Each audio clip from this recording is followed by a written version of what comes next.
Assalamualaikum warahmatullahi wabarakatuh. Hari ini saya Ibu Erna Agustin dari SMK Putra Pakuan Bogor akan memberikan materi otomatisasi sarana prasarana untuk anak kelas 12 OTKP. Mudah-mudahan kalian semuanya sehat, dan walaupun di luar panas karena sekarang agak siangan, Ibu harap kalian tidak belajarnya sambil ngantuk ya. Kalau di rumah nanti sambil minum boleh ya. Dan tolong perhatikan materi hari ini dengan baik. Hari ini Ibu memberikan materi merupakan resume ataupun cuplikan-cuplikan yang Ibu tuliskan dari mulai pelajaran kelas 12 kemarin tentang sarana prasarana. Jika ada yang ditanyakan yang belum mengerti tentang masalah sarana prasarana, maka kalian boleh bertanya pada Ibu, boleh lewat chat, lewat WA, ataupun kalian nanti ngomong langsung di dalam pelajaran saat kita meet sekarang ini ya. Tetap, tapi karena ada istirahat tadi, jangan lupa saat belajar ini sudah cuci tangan menggunakan sabun dan menggunakan masker jika kita ada di luar ruangan ya. Dan tetap jaga sehat sehingga kita nanti bisa ketemu untuk sekolah seperti biasa. Baik, Ibu akan memberikan materi kita hari ini tentang sarana prasarana. Ibu naikkan dulu ininya ke atas ya. Ibu buka dulu powerpointnya tentang sarana prasarana 12 OTKP. Nah, mudah-mudahan kalian lihat dengan jelas ya. Ibu share dulu ya. Ibu share dulu ya nak ya. Sarana prasarana ini Ibu share dulu.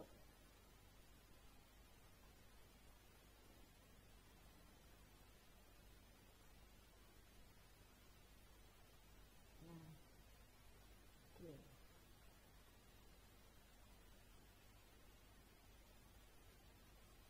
Nah, kalian membaca sekarang resume otomatisasi tata kelola sarana prasarana di semester ganjil 2020-2021 kelas 12 OTKP SMK Putra Pakuan Bogor ya. Ibu akan memberikan materi tentang apa sih yang kita pelajari kemarin, sehingga nanti pada waktu UAS atau penilaian akhir semester kalian sudah siap materinya apa saja. Dan jika nanti bulan Januari ke sana semester 6, kalian sudah tahu materi-materi penambah di tata kelola sarana prasarana di semester ganjil. Kita telah belajar apa saja? Kita di sini belajar tentang menganalisis perencanaan kebutuhan sarana prasarana. Nah, analisis perencanaan kebutuhan sarana prasarana di sini, perencanaan itu berhubungan dengan proses mempersiapkan suatu tindakan atau pelaksanaan. Proses mempersiapkan suatu tindakan atau pelaksanaan dengan menetapkan langkah-langkah yang tepat untuk mencapai tujuan dengan memanfaatkan sumber daya secara tepat guna dan memaksimalkan setiap rangkaian proses pencapaian tujuan dalam sebuah kantor ya. Di sini tindakan ya, perencanaan itu tindakan. Jadi tindakan itu kalau kita merencanakan sesuatu maaf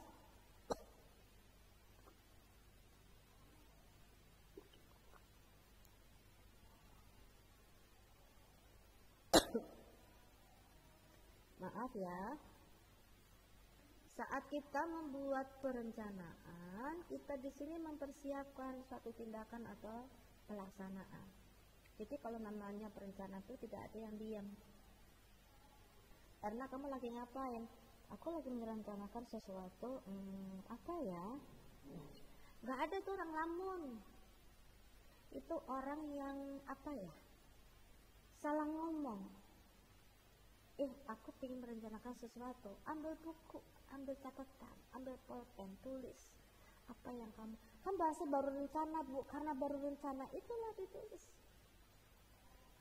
Siapa tahu tadi rencana A, B, C, D, rencananya A, gimana ya nanti, kayaknya nggak bisa, rencana B, rencana C, sehingga kamu akan tahu dari rencana-rencana yang kamu buat tadi permasalahannya ada di mana, sehingga tadi menemukan salah satu perencanaan yang tepat.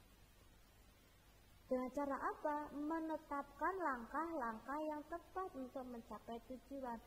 Aku kelas 12 OTKP, sekarang bulan Oktober, November, Desember, semesternya habis, Januari, Februari, Maret, April, Mei. Anggaplah Mei itu UNBK, anggaplah uji kom di bulan Januari, Februari. Jadi Desember, November, Desember, Januari, Februari, 4 bulan aku uji kom, ya. Habis itu Februari, Maret, April itu MPK, 4 bulan lagi. Berarti, nah itu rencana itu.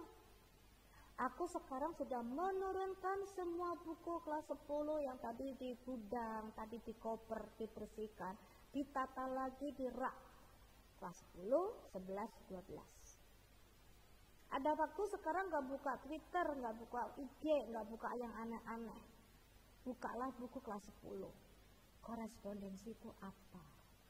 Kearsipan apa? Simulasi digital apa? Oke? Sehingga nanti pelajaran produktif OTKP dari situ kamu tahu. Kelas 10 pelajarannya dari mulai kearsipan, korespondensi, simulasi digital, teknologi perkantoran. Ya. 4 mapel itu kamu ngerti.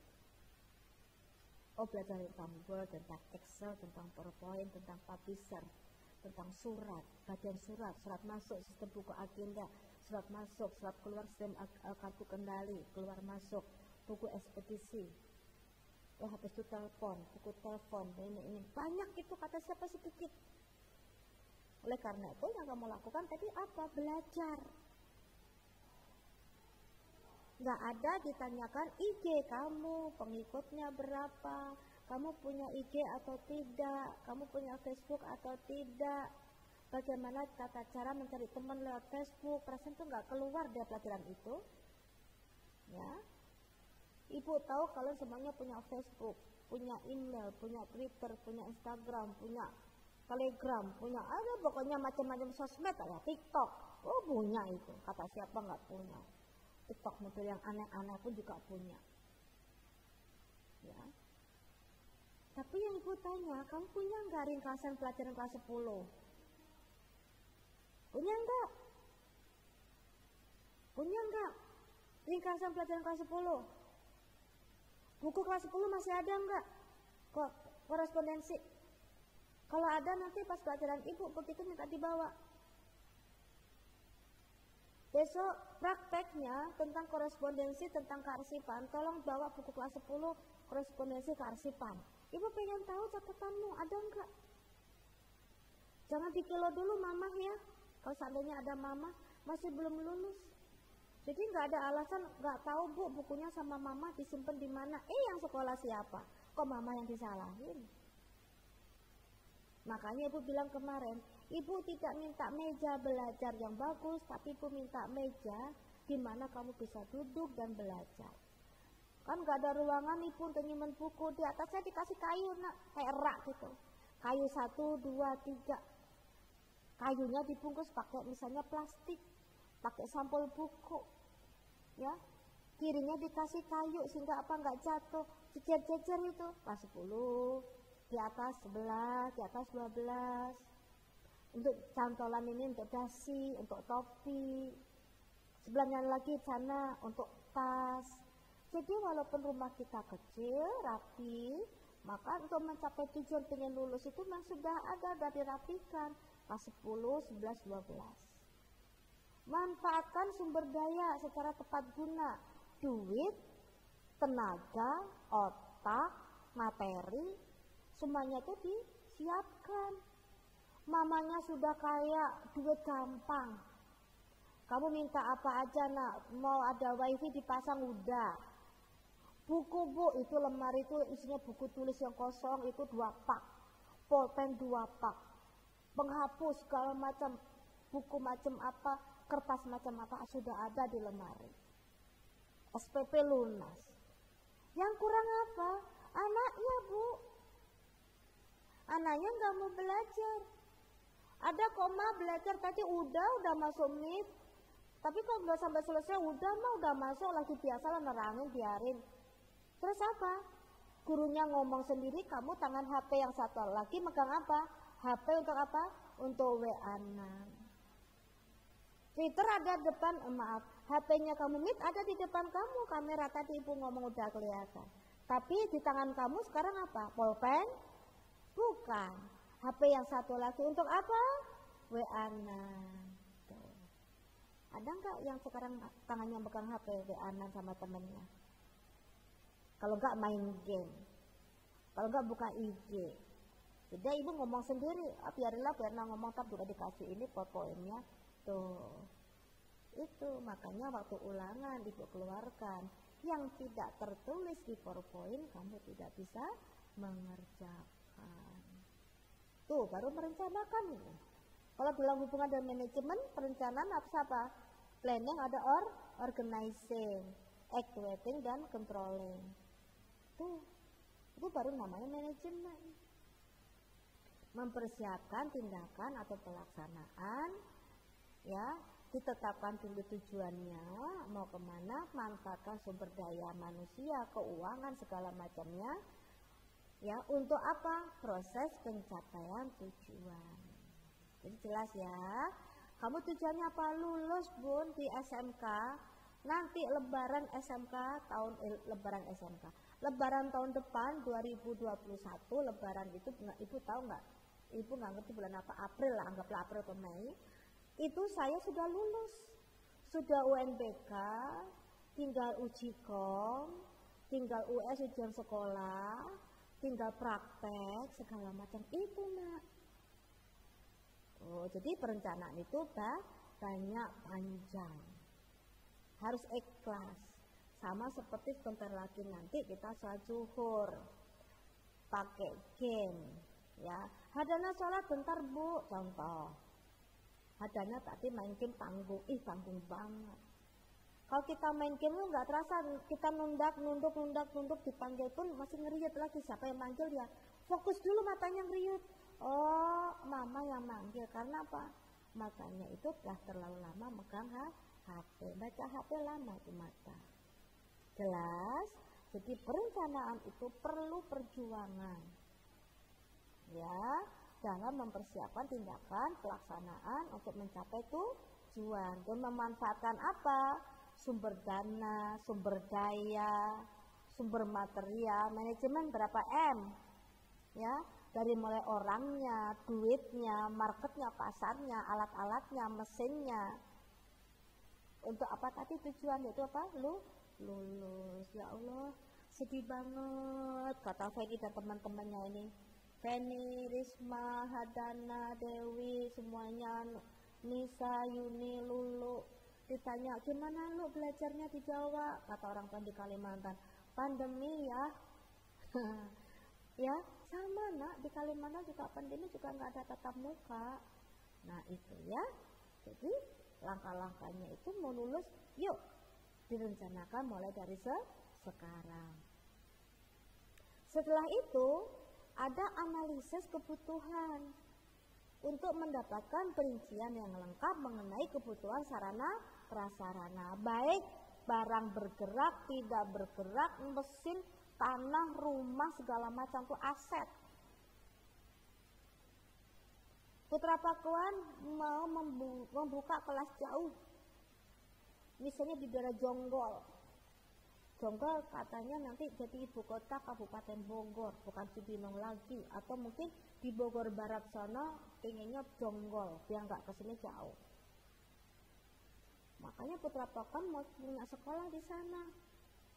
Tanah sudah beli, misalnya bapak 6 hektar, misalnya. Gedung sudah dibuat. Mungkin kalau menerima 10 gedung ini, 10 misalnya bangunan ini gedungnya kelas misalnya nerima tahun pertama 5, 6, 7 misalnya, yang lainnya bisa untuk kantor, untuk praktek, lab dan seterusnya. Cukup. Tujuannya ada, ada, material udah ada, money sudah ada, market. Nah, marketnya ini kemana nih? Lihat, jangan sampai Bapak beli tanah 6 hektar, tetangga kiri kanannya hutan. Di sana hutan, sebelah kanan, sebelah kiri, ini kebun, belakangnya makam. Aduh, siapa yang mau datang ke sekolah? Serem, Bu. Mau ke sekolah Ibu teh, dari jalan teh harus 200 meter, jalan kaki melewatin hutan. Aduh, siapa Pak? Nah, itu nak. Jadi di sini analisis kebutuhan. Butuh di sana beli yang pinggir jalan, yang aksesnya seperti kita ini di depan gampang, mobil gampang turun naiknya mobil apa saja bisa, kendaraan bisa, jalan kaki bisa, motor bisa, aman. Nah, itu jadi ditulis kebutuhannya. Butuh ini, butuh itu. Kalian pandemi mau belajar nih. Besok minggu depan sudah mulai praktek misalnya untuk pelajaran produktif. Yang dibutuhkan ada apa? Masker. Jadi kamu di rumah tuh punya masker minimal 10. Setiap hari 2. Satu dipakai, satu disimpan. Sehingga kalau jeningnya basah, kotor, apa bisa diganti. Itu membawa. Nasi, kotak nasinya ada enggak? Siapin kotak nasi. Lauknya, terus habis itu nasinya disiapin. Ya, nanti transportasinya kalau inginnya jalan kaki Bu, karena panas pakai topi. Jalan pakai topi sekolah nggak apa-apa. Pakai payung, ribet Bu, malu. Nah, sakit nanti malu enggak? Nah, itu jadi analisis kebutuhan ditulis. Oh, ini masih kotor. Nah, minggu ini besok cuci itu. Topi, dasi yang kotor-kotor, sepatu, kaos kaki, itu cepat direndam sekarang sehingga nanti sore saat mandi bisa sampai disikat, bajunya bisa dijemur. Tuh, analisis kebutuhan. Ya, di sini juga menganalisis listrik ada enggak di situ, ya. Oke. Habis itu diusulkan. Tadi kan butuh. Bu Erna butuh laptop, Pak. Bu Erna butuh ini, butuh itu. Maka diusulkan. Tapi usul itu jangan hari ini. Pak, saya minta laptop tapi untuk besok. Enak amat ngomong. Siapa yang beli? Ada Pak Denny yang beli. Pak Denny beli sih bisa. Uangnya ada enggak? Jadi kebutuhan itu harus direncanakan. Kebutuhan sekarang, besok yang akan datang misalnya. Hari ini, minggu, bulan depan, tahun depan misalnya. Ya. Tahun ajaran baru nanti 5 bulan lagi, sekolah lagi buka kelas. Butuh namanya bangku. Bapak yayasan buat bangkunya sekarang pun mungkin masih santai dulu, kan masih 5 bulan ini. Ada tukangnya misalnya bisa nganggur 1 jam, bisa bangku ini, bangku itu, jadi. Jadi dianalisis, dilaporkan kebutuhannya apa. Baik ruang praktek, ruang kelas, kalau di sekolah ya nak, lapangan, tempat bermain, itu harus dianalisis, ditulis. Oke? Nah, habis itu tadi merencanakan kebutuhan, udah ya, tadi kebutuhan udah kan, udah dicatat kan, udah dilaporkan. Nah sekarang pengadaannya, rangkaian kegiatan menyediakan berbagai sarana, prasarana, baik barang maupun jasa sesuai dengan kebutuhan kantor, ya. Ini pengadaan sesuai dengan kebutuhan, baik barang bergerak maupun yang tidak. Kalau sekolahnya Ibu itu agak jauh dari sekolah, dari jalan, mungkin 200 meter atau 300, ya 200 lah. Terus untuk ke sana, jalannya tuh naik turun capek. Nah, sekolah punya misalnya pengadaan sarana prasarana tuh kayak kereta api kecil. Dari sana ke sini lumayan kan, nggak jalan. Dijemput misalnya, ataupun guru-guru di sini pingin punya misalnya laptop segala macam, sehingga tadi Diadakan artinya apa di sini? Kita di sini menyediakan barang-barang maupun jasa sesuai kebutuhan kantor dari mulai perencanaan sampai dengan diterimanya barang. Nah, itu tadi ya, barang maupun jasa sesuai dengan kebutuhan kantor. Jadi kalau kantornya kamu butuh meja, lemari 1, ya memang iya, tapi kalau kantor aku enggak. Ya, lemarinya mungkin 3, kursinya mungkin 1 set, karena apa? Ruangan saya luas, gitu ya. Menerapkan tadi sekarang penerimaan, penyimpanan, dan penyaluran. Jadi ingat yang di atas tadi apa yang pertama? Perencanaan. Yang kedua, pengadaan. Sudah direncanakan, sekarang diadakan.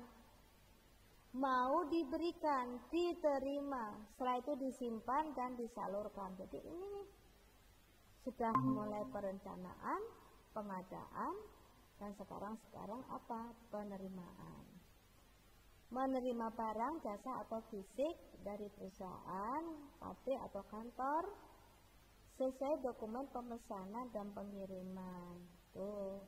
Jadi kalau ibu itu pesennya laptop 10, maka barang itu ibu terima dulu dan ibu simpan, dan akan ibu salurkan jika ada yang minta. Makanya dalam perencanaan tadi, Ibu Erna butuhnya barang apa, ditulis. Terus misalnya Ibu Testi barang apa, sehingga Bapak Ibu guru ini saat mengajar menggunakan Google Meet tidak ada masalah. Jelas ya di sini ya. Ibu, kalau barang berupa jasa apa secara fisik? Jasa itu berarti kita membutuhkan tenaga orang. Contoh, ibu di pasar lagi belanja, ada yang datang, ibu-ibu mau dibawain ibu barangnya ibu. Nah, dia itu tugasnya apa? Menerima barang dari ibu bapak yang belanja untuk dibawakan misalnya ke mobil atau motor dan mendapatkan apa? Imbalan. Ya, diterima ya. Disimpan. Untuk disimpan jangan sampai barang itu ditumpuk lebih dari, misalnya kalau modelnya minuman yang kotak agak gede itu kan berat, dikasih 2 udah berat nak, ya. Jadi harus hati-hati. Di sini diterima, habis itu disimpan, ya. Di sini disimpan itu apa? Di sini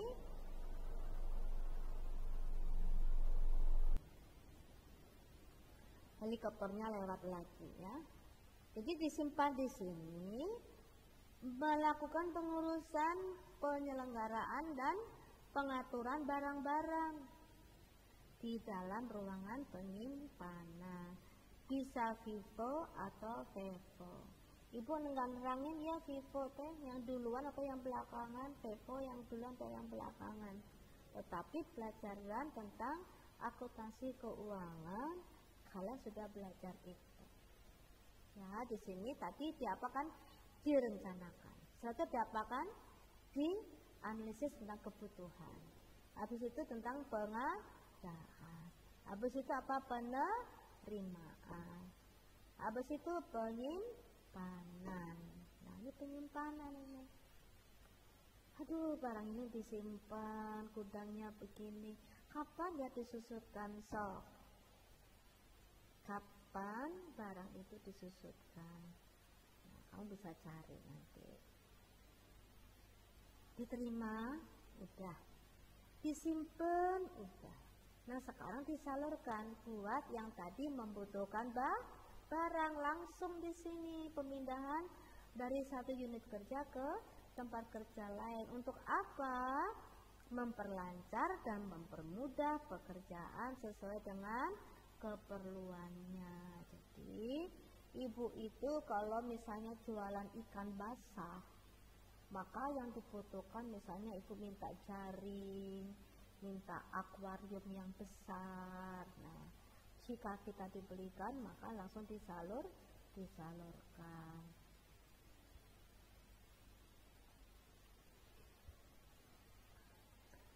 Selanjutnya tentang inventarisasi sarana prasarana. Di sini apa inventarisasi dilakukan untuk proses penyempurnaan pengurusan dan pengawasan efektif terhadap sarpras kantor. Jadi di sini tadi data, ya, siapa yang butuh ini, siapa yang butuh itu, yang megang ini itu didata. Kelas kalian juga bisa, ketua kelas ini tugasnya, yang bagian data ini sehingga pada waktu belajar kita tidak mengalami masalah.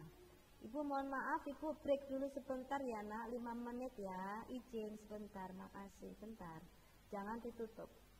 Oke, Ibu balik lagi. Jadi Ibu teruskan tadi tentang inventaris.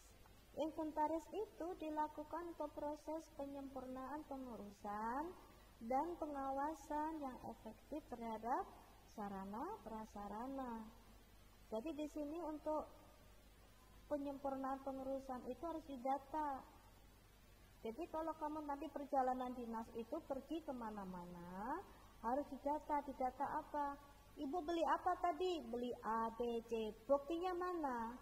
Invoice, fakturnya, bond, segala macam mana? Ada enggak? Nah, kenapa kita harus adakan inventaris? Karena apa? Kadang barang yang kita miliki itu nggak ada di sini tapi ada di sono, ya, nggak ada di sini tapi ada di sono. Beli barang banyak di rumah aja, bapak ibu tuh beli barang banyak tapi kadang-kadang nggak tahu ada di mana.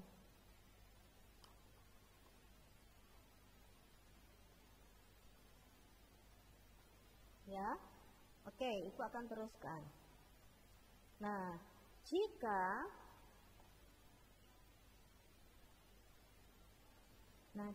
barang yang kita miliki itu tadi tidak ada di mana, makanya itu ditulis inventaris. Kapan belinya, kondisinya barang seperti apa, ya, itu kita buatkan seperti itu, namanya inventaris. Di sini juga ada langkah-langkahnya menyiapkan lembar hasil opname barang inventaris, buku induk, buku golongan barang, buku klasifikasi barang, dan seterusnya. Ya, yang dilakukan tadi, untuk apa? Supaya inventarisnya itu jelas, barang-barangnya, asetnya juga udah jelas. Habis itu pemanfaatan sarpras. Tujuannya untuk menunjang sebuah instansi secara efektif dan efisien sehingga diperoleh hasil yang optimal, kondisi pekerjaannya nyaman, indah, rapi, menyenangkan. Jadi kalau kita barangnya rapi, disusunnya rapi, rumahnya rapi, kantornya rapi, kan enak ya, pekerjanya juga nyaman. Setelah itu pemanfaatannya, bagaimana memanfaatkan tadi, yaitu tentang adanya petunjuk pemakaian sarpras kantor. Barang kita ada, fotokopi kita banyak, mesin kita banyak. Terus kamu kenapa kok pakai begini? Kan saya nggak ngerti cara membuat atau menggunakan alat itu. Makanya kita tanya atau kita belajar saat membeli barang. Begitu bisanya kita membeli fotokopi besar, minta diajarkan bagaimana cara menyalakan, mematikan, memfotokopi ukuran 1, 2, 3 dan seterusnya, ya. Makanya di sini ada manual book atau instruction manual tentang petunjuk teknis penggunaan barang tersebut. Sama seperti kamu beli HP lah. Di HP itu kan ada kan cara buka HP-nya, kalau HP-nya ada masalah apa dan seterusnya, ya. Dan ini ada pengaturan pemakaian sarana prasarana. Siapa sih yang menggunakan alat ini? Oh, Bu Erna. Nah, Bu Erna menggunakan alat ini. Tapi guru lain kan juga butuh. Makanya harus diatur. Oke ya. Oke, terus itu habis itu di sini yang dilakukan kalian yaitu ya menerapkan pengamanan, diamankan. Ya, diamankan. Diamankan apa? Di sini kegiatan untuk meningkatkan, mempertahankan dan mengembalikan peralatan kantor sesuai kondisi yang siap pakai. Jadi kalau ada printer ya bisa untuk ngeprint, jangan waktu di print tintanya habis. Ada sih Bu, tintanya ada, tapi kertasnya nggak ada. Membuat surat ada Bu kertasnya, tapi amplopnya nggak ada. Jadi kalau sarana prasarana kantor itu ya harus lengkap. Printer kalau untuk surat ya kertasnya ada, amplopnya ada, ya. Perpus bukunya ada, alat buat minjem bukunya ada. Jadi sebenarnya nggak macam-macam. Memang harusnya ada gitu aja ya. Selain itu juga kegiatan pengamanan yang dilakukan bisa mengamankan administrasinya, pengamanan fisiknya maupun di sini pengamanan hukum. Kok ada pengamanan hukum Bu? Iya. Kalau kamu punya barang diamankan, kamu punya toko barangnya diamankan. Kalau ada yang nyuri kan pasti kita tahu. Ya kita cek. Ya makanya jangan asal geletak itu kalau barang ya. Kalau barangnya di dapur, bawa pisau ya di dapur saja. Jangan di mana-mana, takutnya kalau punya adik main-main sama pisau gitu ya. Menerapkan pengamanan di sini juga membersihkan perangkat kerja setelah selesai digunakan, menggunakan barang alat sesuai dengan petunjuk, ya. Cara memperbaiki kalau rusak, kalau sudah digunakan disimpan di tempat semula dan memisahkan barang yang rusak dan dilaporkan. Terus juga di sini cara memeliharanya juga kepemilikan tanah, perusahaan dibuat sertifikat atas nama perusahaan. Jadi kalau ibu punya, kemarin ibu nerangkan, ibu punya gedung tanah biar nggak diaku orang, maka harus di depan notaris disahkan bahwa ini barang ini milik Erna, disahkan lewat notaris. Terus kepemilikan bangunan itu sama seperti tanah ya, dilengkapi dengan buku kepemilikan. Jadi kalau tanah perusahaan tuh ada sertifikatnya juga milik perusahaan. Perusahaan ini punyanya siapa? Selvi Hadana Putri punya perusahaan sama Risma. Berempat ini punya perusahaan besar. Selvi berapa persen, Putri berapa persen, Hadana berapa, Risma berapa. Sehingga dalam sertifikat disebutkan nama-nama kepemilikan tanah itu aset siapa aja. Biar apa? Biar nggak berantem. Punten ya, sekarang mereka berempat masih ada. Ini ada temen lagi ngobrol nih berempat ini. Yuk kita punya perusahaan, yuk kita jualan, nggak yang aneh-aneh loh. Modalnya Sufi misalnya 100, Risma 100, yang tadi yang berdua 150, kumpulan 500. Jualan es teh. Hadana di rumah punya kulkas, jadi es tehnya itu tadi disimpan di rumahnya Hadana. Diberitahu oleh medsos bahwa Hadana membuat es, ke temannya juga, tetangga ke kiri kanan juga ada. Sekarang kan banyak viral ya orang jualan teh atau es atau kopi ya. Ada yang kopi A, kopi B ya, ada yang istilah aneh-aneh ya. Ya nanti makanya buat dong yang di sini kopi pakuan. Nah, ya belum ada kan? Kamu di mana-mana tuh kopi pakuan ya. Kalau sudah minum terasa dipaku, ya melekat di hati terus ya itu ya buat. Nah dari situ ada apa sertifikat. Terus ada kepemilikan bangunan tuh ada buku kepemilikan siapa yang punya bangunan ini, ya. Terus perusahaannya juga harus ditulis siapa yang punya, pemiliknya siapa. Terus tanahnya ini tanah milik sendiri atau tanah hak guna, jadi jelas. Asuransi tuh untuk apa? Ini punten aja ya, sering kita lihat ya, kita di televisi itu ya, perusahaan A kebakaran habis, pasar ini itu habis.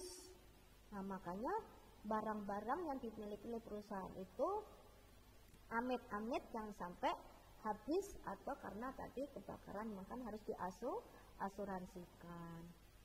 Nah itu, nah ini terakhir tentang itu, nah tentang berhubungan dengan pengamanan dan pemeliharaan. Nah Yang harus kamu lakukan yaitu sekarang apa? Sekarang kamu belajar lebih giat lagi sehingga nanti minggu depan kita sudah belajar lagi, ya. Kita sudah belajar tentang acara-acara, materi-materi yang berhubungan dalam praktek, ya.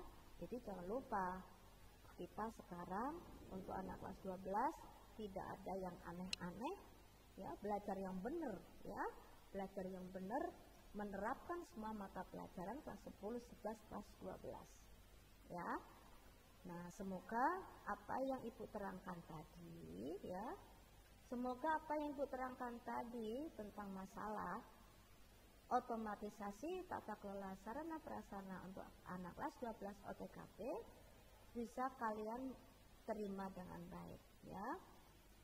Semoga apa yang Ibu berikan pada kalian, ya, bisa kalian mengerti dan kalian bisa belajar dengan bagus. Jika ada pertanyaan boleh nanti kalian share di grup atau kalian bisa japri Ibu sehingga Ibu bisa bantu. Demikian materi hari ini, semoga apa yang diberikan pada kalian mengingatkan kembali tentang mata pelajaran sarana prasarana bisa kalian mengerti dengan baik, ya.